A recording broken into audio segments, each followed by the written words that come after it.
Sir नमस्ते। नमस्ते, बताइए। सर हमारे गांव में एक प्राइमरी स्कूल है, अच्छा, तो उसे आप हाई स्कूल करवा दीजिए। प्राइमरी से सीधा हाई स्कूल कैसे होगा? सर एजुकेशन डिपार्टमेंट चाहेगा तो हो जाएगा। ऐसे थोड़ी होता है। तो कैसे होता है सर? देखो, नाम क्या है? रमेश। तो रमेश जी देखिए, ऐसा है कि प्राइमरी से बनता है मिडिल स्कूल, और वो भी तब बनता है जब जरूरत होती है। लेकिन सर प्राइमरी के बाद फिर बच्चे कहाँ जाएंगे पढ़ने? अरे होगा ना कोई हाई स्कूल आसपास। है सर, लेकिन 6 किलोमीटर दूर है। अरे यार, पहाड़ी हो के तुम कह रहे हो 6 किलोमीटर दूर। सर बात पहाड़ी की नहीं, बात पढ़ाई की। तो पढ़ाई तो हो रही है ना। पढ़ाई हो रही है, लेकिन सर 5वीं के बाद की पढ़ाई सरकार बना तो रही है स्कूल। नहीं बना रही ना सर। नहीं बना रही है तो पढ़ाई कहाँ हो रहा है? सर वो मजबूरी में लोग प्राइवेट में पढ़ाते हैं। अरे तो आप भी पढ़ाइए ना जाकर के बच्चे को प्राइवेट में। लेकिन सर 6 से 14 साल तक का मुफ्त शिक्षा का प्रावधान है ना। अरे तो भेज दो फिर 6 किलोमीटर दूर। सर छोटा बच्चा है, 6 किलोमीटर दूर कहाँ जाएगा? आप गांव में ही हाई स्कूल बनवा दो। तुम्हारे कह देने से थोड़ी बन जाता है स्कूल। तो कैसे बनेगा सर? जमीन चाहिए होती है ना स्कूल बनवाने के लिए। जमीन तो सर पहाड़ों पे बहुत है। अच्छा,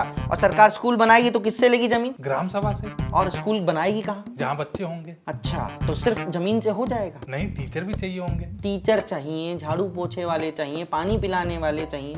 जब इतना सब कुछ चाहिए तो सरकार टेंशन क्यों लेगी बताओ? लेकिन सर वो जो होटल और रिजॉर्ट बन रहे हैं उसमें भी तो टेंशन है ना। अरे गलत मुद्दा पकड़ रहे हो ना तुम, कहीं की बात कहीं और ले जा रहे हो। मतलब सर? मतलब ये है कि होटल रिजॉर्ट जब बनता है तो उसमें मिलता है ना।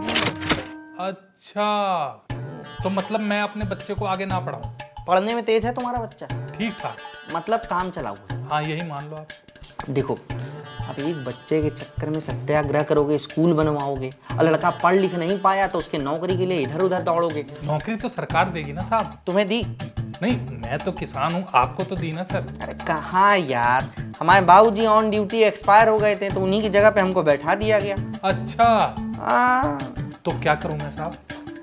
अब देखो, सुनने में थोड़ा अजीब लगेगा, लेकिन एक बात बताओ, हम तुम भी तो बचपन में खेतों में काम करते थे ना। हाँ साहब। अब क्या उम्र रही होगी? 10-11 साल। उतना ही बड़ा लगभग तुम्हारा बच्चा भी होगा। हाँ उतना ही बड़ा है। अब कहने को खेत में काम करने को बाल मजदूरी तो कहते नहीं थे, नहीं। लेकिन काम तो हम करते थे ना। हाँ तो कोई होटल रिजॉर्ट होगा आसपास? बहुत सारे। तो एक काम करो, अपने बेटे को किसी होटल रिजॉर्ट में लगवा दो। जवान होते होते तक काम सीख जाएगा, बाद में मैनेजर बन जाएगा। लेकिन साहब उसके लिए तो डिग्री चाहिए होगी ना। अरे तो डिग्री खरीद लेना ना यार, हमने भी खरीदी ही है। और वैसे भी जो काम है ना वो डिग्री के बेसिस पर नहीं मिलता, काम आना चाहिए। तो पढ़ाई लिखाई छोड़ो, बच्चे को काम सिखाओ। अच्छा साहब, एक बात बोलूं आपसे? हाँ, आपने मेरे मन के सारे भ्रम मिटा दिए, सब कुछ क्लियर कर दिया। अब इसीलिए तो बैठे हैं हम। आपने इतनी सारी चीज इतने अच्छे से समझा दी।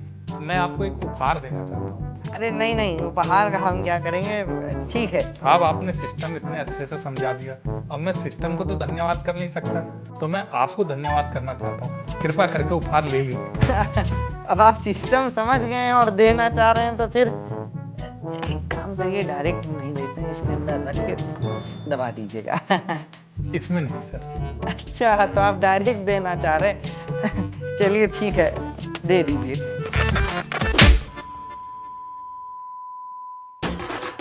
नमस्ते।